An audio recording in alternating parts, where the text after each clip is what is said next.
anymore. Yeah. Luck has a big role in some of these songs and some of these careers for sure. I mean, all the interviews I've done, there's always an element of luck. I feel in whether it's a fate meeting or running into somebody just weird like willy nilly. Like there's so much of that in this business.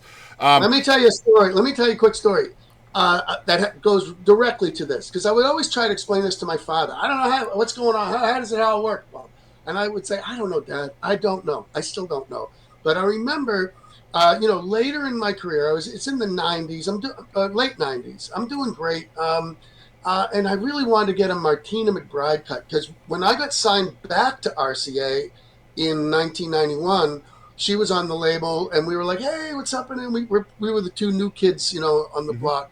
She went on to have this incredible country career. I went on to have like a little bit of a sputtering thing, but not that I'm happy that I got to stay at home and be with my three kids, but I really wanted to get a Martina McBride cut because I really liked her. And I knew her husband. I knew the studio. Yeah, I knew her kids went to school at the same school as my kids. And I'm like, I got to get a cut. How do I get a cut? Never could get anything. I had publishers that were pitching and all that. Then one day I was with Love and Theft. I was with Eric and Steven from Love and Theft. We're writing a song for Love and Theft with the Warren brothers. And we're all hanging in. I think it was maybe I don't think Eric was there. It was Steven, the Warren brothers, and me. And we wrote this song called Wrong Baby Wrong. And we demoed it in my office and boom, boom, boom, put it down. And then we all said, all right, we'll see you later. Talk to you later. Okay, goodbye. And on the way home from my office, they stopped at a recording studio where they knew Martina was recording. Now, I will never walk into a recording studio, but that's the worst feeling in the world. You open the door and everyone turns around and goes, who's? What are you doing here? But they did, because they knew Martina, and she said, "What have you guys been doing?" "Well, we just wrote a song with Robert," and she was like, "Let me hear it." The guys are on break, and they were like, "You want to hear it now?" And like, "Yeah, all right. Well, we just burned a CD," so she played it, and she said, "Hey guys, let's cut this." No way! That's crazy. I know, it's crazy. That's amazing.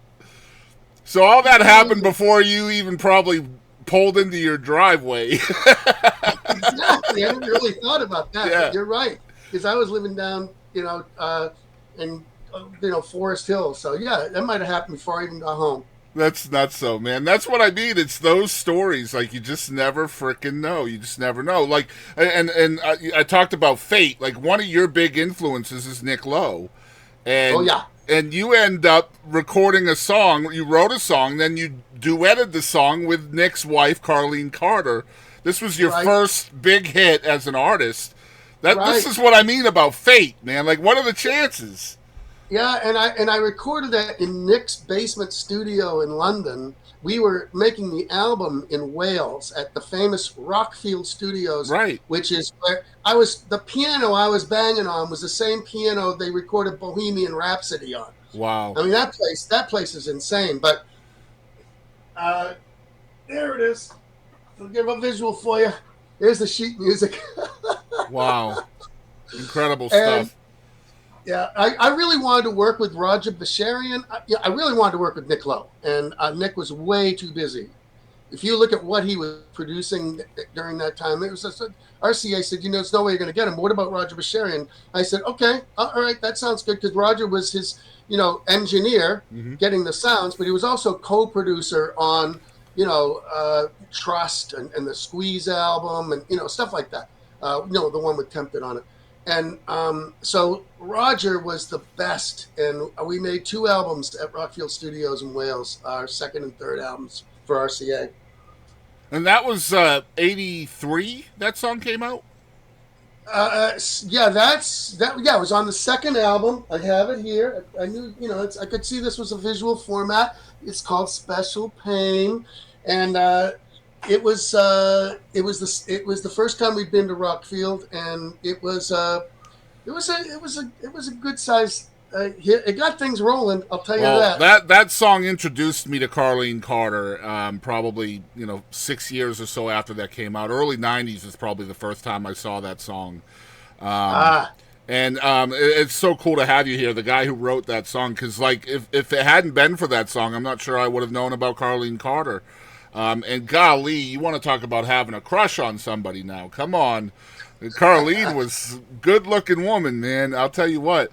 Car- Anyway, I was a huge Carlene fan too, and because I was such a huge Nick Lowe fan and an yeah. Elvis Costello fan that I wanted to know everything about everything in their worlds, and that's why I have four, early Carlene Carter records in my library that before the country days, Mm-hmm. and then of course, she came back to Nashville and we had a great single together called "The Yeah, Sweetest Thing." sweetest thing. Yeah, and you guys had a very, very similar path too, because like, you had that hit together. You guys were both rock artists at the time. Neither one was really interested in country. I would say probably her even more so, having come from the Carter family. She was probably very, maybe disenfranchised from country because those second and third generation people from stars of country music usually don't want anything to do with country at first.